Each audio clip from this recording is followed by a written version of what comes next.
Greetings and welcome. My name is Rickover, and I'd like to tell you a sea story. I had the privilege of serving my country in the United States Navy during the Vietnam conflict. I served aboard a Destroyer Escort as a regular line officer, and I also served as a Rickover trained nuclear engineer on a nuclear surface frigate. Today I'd like to tell you a story about my first day at sea. My intention with these stories is to give you an idea what it was like to be in the Navy during that time, and also hopefully share with you the comparisons so that you can see the changes that have been done over the years to the surface Navy as we know it today. If you like these stories, please subscribe and comment. The title of this story is called My First Day at Sea. You see, I had been in the Navy for almost 2 years, but I had never had sea duty. So this is a first experience for me. Now, I come from a small town in the Midwest and had a fascination for the Navy when I was growing up, reading about it, what happened during World War II, especially in the Pacific. So I had to make a decision about what to do with my obligation during the Vietnam War, and I chose to join the Navy.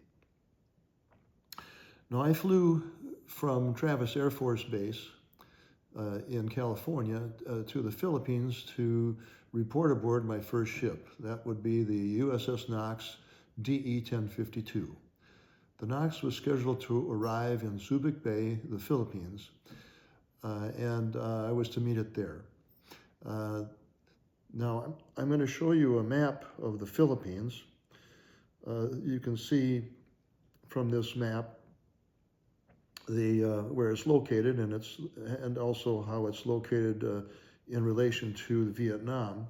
And this is the area of operations that I was in for quite a long time. Subic Bay was located just to the left of Manila, and Manila is the largest city in Luzon, which is the largest island in the Philippines. Now, when I was in Subic Bay, I was at the Bachelor Officer's Quarters, BOQ, on Cubi Point, C-U-B-I, Cubi Point. That was the Naval Air Station in Subic Bay.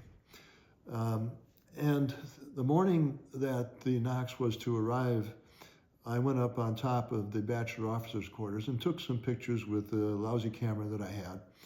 And I want to share those pictures to you. The first picture you see here is the Knox as it's coming into the bay. To the left of the Knox is an aircraft carrier moored along the wharf at the Naval Air Station. And then the second picture is the Knox proceeding up the bay towards the naval station. You can see how nice and calm the water is. The bay is very well protected on all sides, including on the east side, the Bataan Peninsula, which was famous during the World War II period, when the Philippine Army and the American Army fought against the Japanese. This is a picture, an overview of the naval base in Subic Bay, and you can see the naval base to the lower right side and the Cubi Point located on the left side where the airstrip is. The entrance to the harbor is up on the top of this photograph. Now I want to show you a picture of the Knox as it appeared when I reported aboard. The Knox was the lead ship of a class of destroyer escorts, and a total of 46 of these ships were built in the late 20th century. And the Knox had some changes over the years, but this is the way it looked when I reported aboard. When I reported aboard, I was given a tour of the ship, and I was assigned a stateroom just forward to the wardroom. The stateroom had the chief engineer as my roommate. The other thing that I was assigned was the duty from 2000 to midnight, or 8 o'clock in the evening till midnight. The the officer of the deck in port watch.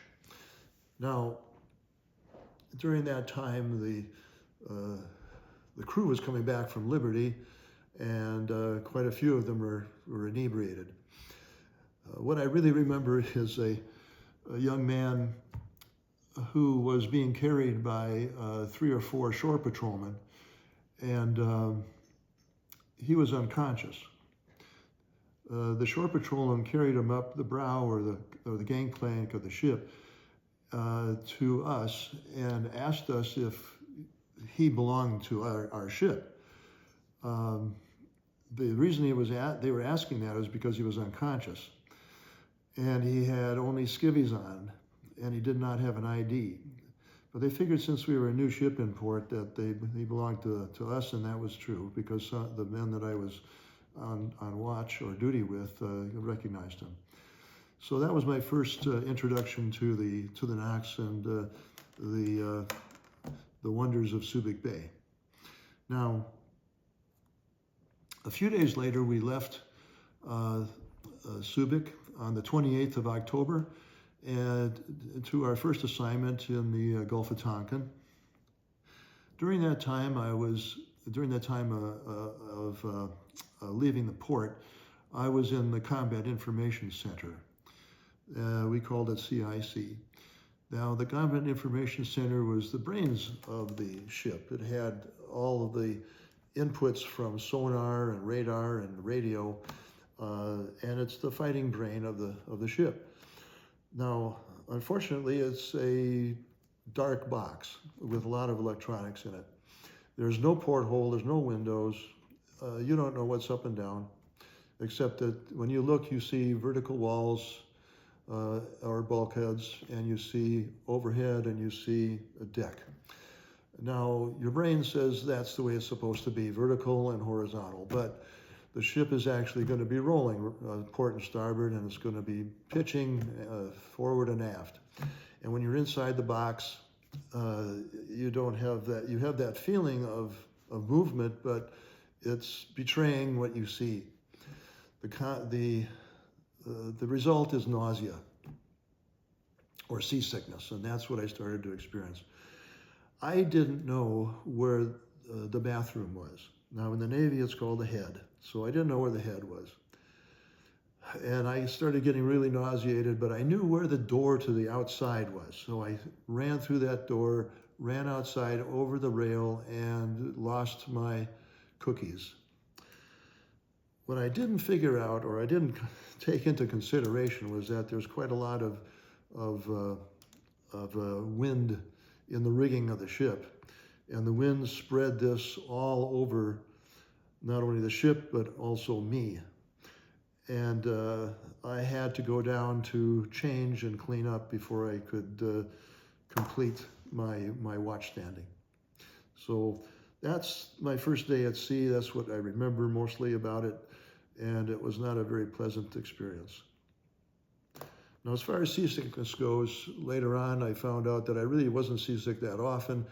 I tended to get seasick when I made changes from when there was a rapid change, like going from in port to out at sea, or from a rapid change in the weather. I have another story about a typhoon. It turned out I didn't have seasickness during the typhoon, even though we were having quite violent rocking and rolling. I hope you enjoyed this story. Thanks for watching, and I hope to see you next time.